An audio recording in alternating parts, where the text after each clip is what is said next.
Hello mga ka-fellowship, and today's video gagawa na naman po tayo ng isang malaking centerpiece o malaking floral arrangement na ating pong usual na ginagawa. At ang gagamitin po natin ngayon ay sunflower, snapdragon, dahon ng anahaw, irish at ang astromelia.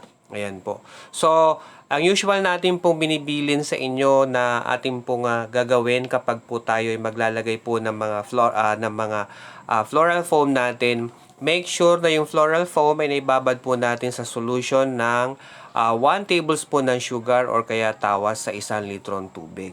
Ayan po. Ganun po ang usual natin gagawin para tumagal po yung ating pong mga flower arrangement or mga cut flowers or mga cut leaves na gusto po nating i-preserve. Yan po yung magandang idea para nang sa gayon tumagal po yung ating pong mga stock. Ayan po. So, kung mapapansin po ninyo, yung ating pong design sa ngayon, inuna po natin yung dahon ng irish. Ayan po siya. So, i-scatter lang po natin yan dyan. Ilalagay lang po natin dyan. Make sure na magmumukha siyang fan type. Ganyan po yung magiging itsura niya. At yung pong mga nakausli na dahon, kasi hindi naman po talaga matibay po yung stock niyan, make sure na puputulin po natin diagonally para magmukha pa rin siyang dahon. Magmukha pa rin siyang isang full na leaf, do kahit naputulan na po siya. Ayan po.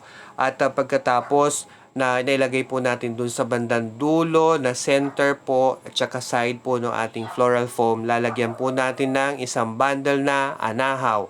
At kung mapapansin po ninyo, yung anahaw po natin may first and second layer. At yung pagitan po niyan, make sure na naka-interval po yung mga dahon o yung anahaw in between ng bawat dahon dun sa first layer. Para maging 2 layer po yung ating pong dahon ng anahaw. At pagkatapos, ilalagay na po natin yung snapdragon. Yung snapdragon kasi na kinuha natin, isang long stem at saka isang short stem. Bakit long at short? Kasi po, bukod sa yung long stem ay medyo mahal, meron po kasing hindi na po natin magagamit yung stem niyan doon po sa bandang baba na area. Ayan po. So, ilalagay na po natin yung long stem na ating pong binili. At pagkatapos po niyan, isusunod na po natin yung short stem. Ganyan po ang gagawin natin. At kung papansin po ninyo, in between na naman po yung second layer na ating pong ginawa. Yung first layer, syempre meron pong spacing. And then yung second layer po naman ay in between space ng ating pong first layer. Ayan. So, dun sa left side na ilalagay natin, inilalagay na po natin yung short stem na snapdragon. At kung papansin po ninyo, 6 to 7 pieces lang po yung ating ilalagay dyan. Hinati po natin. Mostly po ng isang bundle ng snapdragon ay 12 pieces. Kaya approximately 6 pieces sa bawat side, sa left and sa right side. Yan po yung ating pong gagawing design. At pagkatapos po natin mailagay po yung ating snapdragon, susunod naman po natin yung ating pong mga sunflower. Yung ginamit natin sunflower dyan ay 4 na piraso lang. Yung pong ating pong inilagay. Ayan po. At kung papansin po ninyo, ganyan po yung ating ginawa.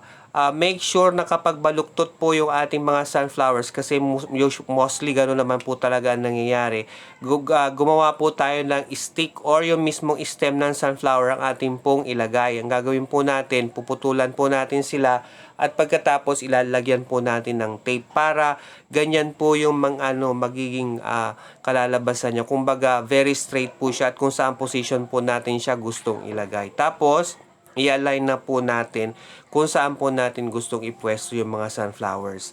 At pagkatapos, isisingit na po natin yung astromelia. At kung papansin po ninyo, sinimulan po natin sa bandang gitna. And make sure na mas mababa yung astromelia natin kaysa dun sa mga sunflowers. Or pwede pong pantay as long as hindi po maharangan yung ating po mga sunflowers. Kasi ang binibigyan po natin ng highlight dyan ay yung mga sunflower. At kung tatandaan po natin kapag long stems, yung ganyan mga astromelias natin, wag po natin itatapon yung ating pong mga stem kasi magagamit po natin yan later on doon sa last part ng ating pong flower arrangement. Iikot lang po natin yan doon sa areas na kung saan nandun po yung mga sunflowers para mabigyan ng accent po yung ating pong flower arrangement. From side to side po, especially doon po sa may bandang front, make sure na balance po yung ating pong ilalagay na ating pong mga flowers. Ubusin po natin yung isang bundle, wag po tayo magtitira. Tandaan po natin, kapag inallocate natin yung mga flowers sa ating pong flower arrangement, make sure na gagamitin po natin lahat. Wag po nating sosobrahan kasi pag sinobrahan natin, tayo naman po ang malulugi. Kapag binabawasan din naman po natin, syempre, hindi naman po maganda sa part ng ating customer. So, make sure na balance po siya. Ayan na po, nilalagay na po natin yung mga leaves or stem na kinat po natin out coming from the Astromelia. Ayan po siya. Maraming pong salamat ka-fellowship sa inyong panonood. Patuloy nyo po kaming suportahan sa patuloy po ninyong pag-view ng aming po mga videos. At abangan po ninyo iba pa na mga videos at mas maganda po mag-iwan po kayo ng mga comments or suggestions in regards po sa mga flower arrangement. Muli po, maraming pong salamat.